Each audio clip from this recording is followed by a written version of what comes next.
let's talk about triads. Now, triads are, I think, one of the most important building blocks in all of music. And for guitar players, I think it's really important to know your triads very, very thoroughly. I think they're a great way to understand and to learn the fretboard, and they're also very useful musical tools for both rhythm guitar and lead guitar.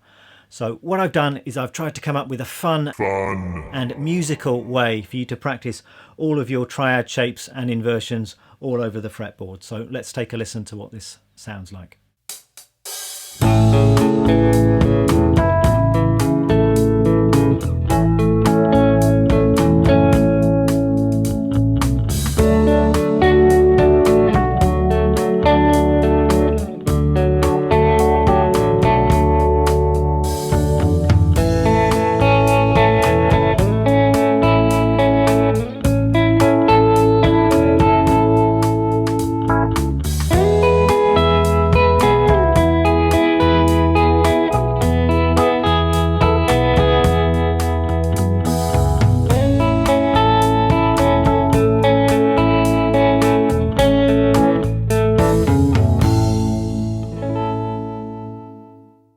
So there we are. Now, this isn't going to be a full-on theory lesson. Most of you will be relieved to learn. But for those of you who don't already know, let me just take you through the basics of what a triad is. So a triad is just a three-note chord, and they can be major or minor. You also might come across diminished or augmented triads. In this lesson, I'm just focusing on major triads. Now, the three notes that a triad is made up of can be described as the root, the third, and the fifth. If we're talking an A major triad, for instance, then the root note is going to be an A note.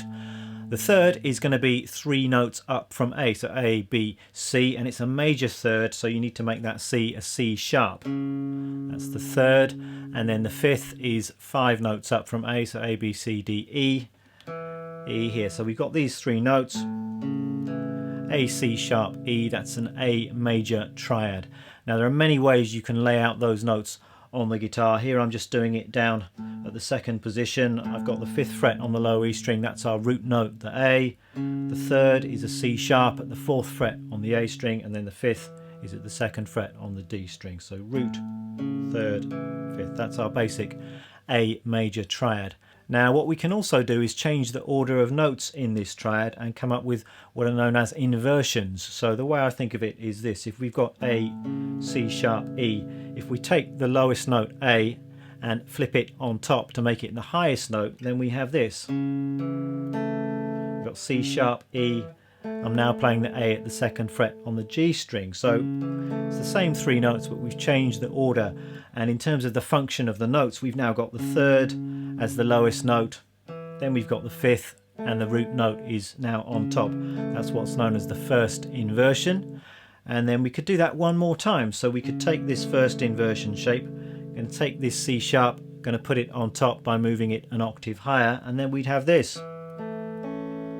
So now we've got an E, we've got an A, and we've got this C sharp at the second fret on the B string. So now in terms of function, we've got the fifth as the lowest note, we've got the root in the middle, and we've got the third on top. So this is what's known as a second inversion triad shape.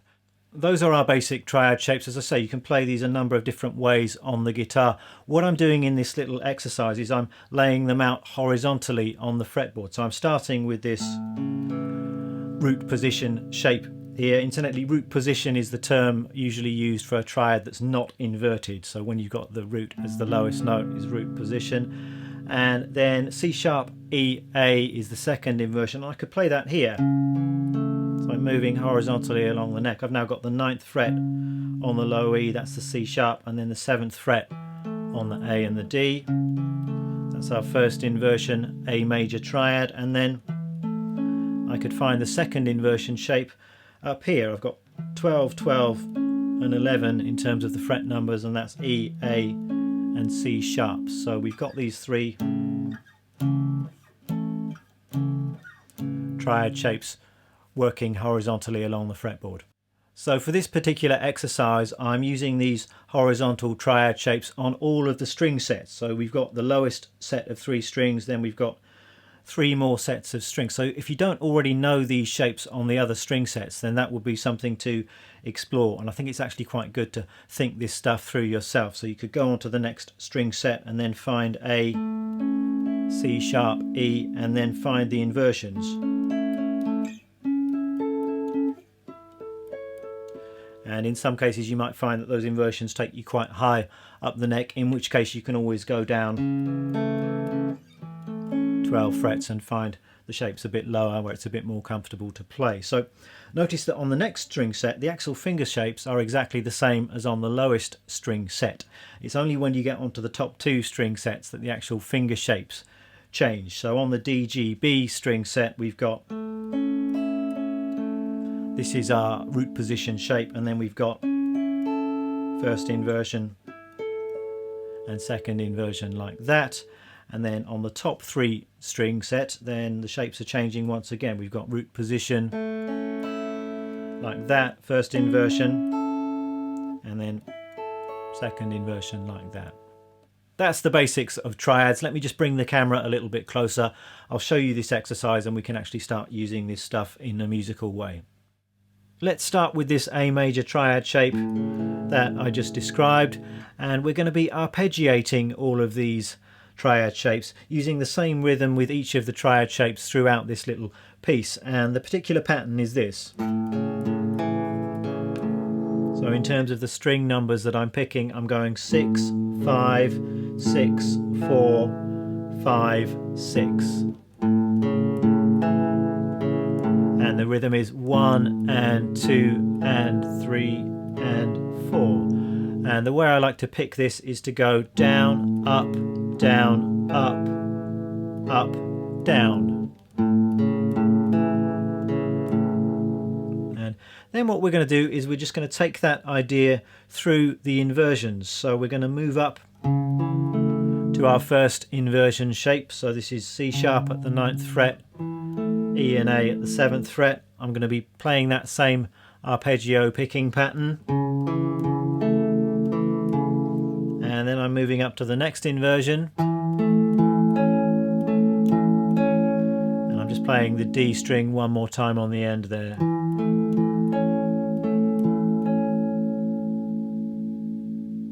So it's simple enough stuff, but I think you should really strive for perfection here and try and make sure that every note is picked cleanly, that you're making some nice smooth changes between these shapes, and that everything is just sounding as good as it possibly can.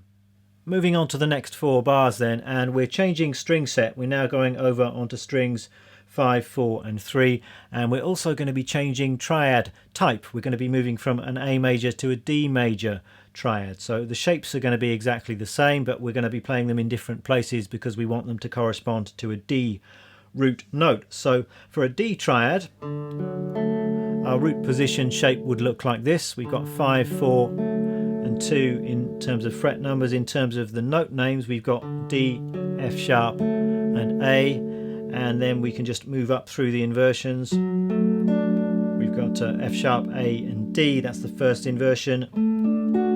A, D, F sharp, that's the second inversion. And what I'm doing for this piece is, rather than start in the root position, I'm kind of descending through these shapes. So I'm starting off with the second inversion shape, then moving lower to the first inversion, and then down to the root position shape.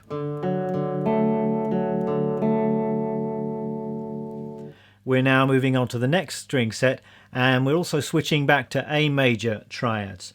Now once we get onto strings D, G and B, the actual triad shapes are going to change. So the root position for A major would look like this. We've got A, C sharp, E, that's at fret 7, 6 and 5. First inversion would look like this. So C sharp, E, A, that's frets 11, 9 and 10. And then the second inversion, you could play it up here. That's just the 14th fret on all of the strings.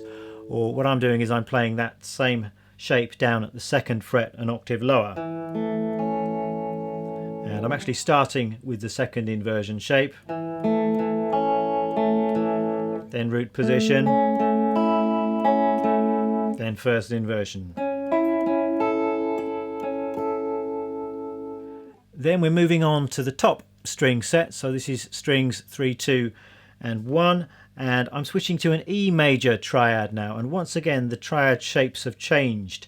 So the root position in E major would look like this. So the notes are now E, G sharp and B. This is fret 9, 9 and 7. And first inversion would look like this. This is 13, 12 and 12, G sharp, B, E. And then second inversion is like a D chord shape we've got here. This is fret 16, 17, 16, and I'm actually playing this an octave lower. Frets 4, 5 and 4. And with the E major triads I'm actually starting with the first inversion shape, descending to root position, and then to second inversion. And then just to wrap things up, I'm going back to A major triads, and I'm actually moving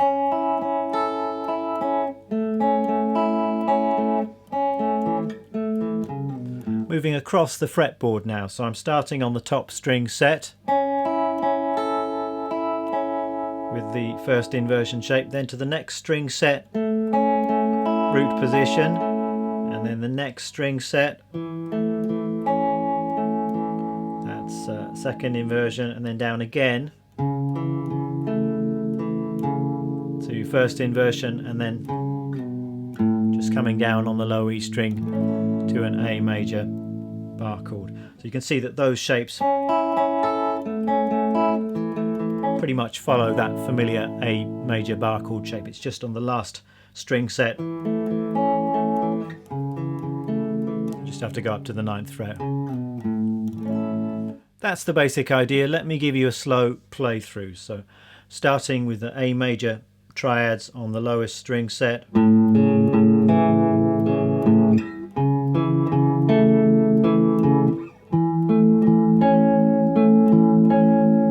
string set, it's D major, it's descending,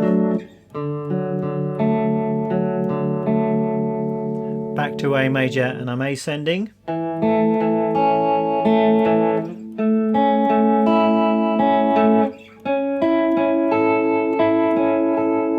now it's E major descending,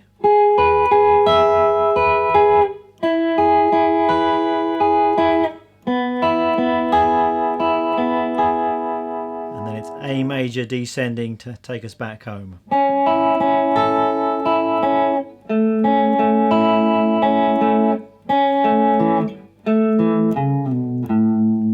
Also notice how right at the end there I'm just changing the rhythm slightly on those last two triads just to make sure that everything works nicely rhythmically. So I'm actually just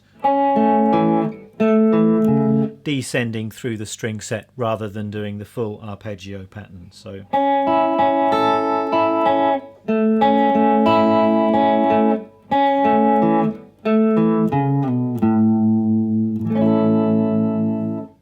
that's the basic exercise. Once you've got that under your fingers, or if you find that quite easy, then why don't you challenge yourself by making things a bit trickier? And there are lots of things you could do here. You could change the picking pattern and the rhythm. You could play about with the order of those inversions and change that around a little bit. You could try embellishing these triad shapes, adding in some extra notes, connecting them with some scale tones, or perhaps you could try moving the whole exercise into a different key to work on some other triad shapes in other keys. Briefly, the gear that I'm using in today's video, the guitar is a Fender Strat. This is an American original 60s Strat. Amp is a Vox AC30, and I'm using 3 different pedals today. I've got a bit of compression from an MXR Dynacomp, and then some tremolo from my Surfy Trem pedal, and I'm using that in the brown face mode, which I think is a kind of harmonic tremolo mode. And then a bit of overdrive coming from my J Rocket Archer pedal. The music and tab for today's lesson, as well as the backing track that I played along to at the start of this video, will be available on my Patreon page, so do check that out if you're interested. Thanks very much for watching. I shall see you next week. Bye.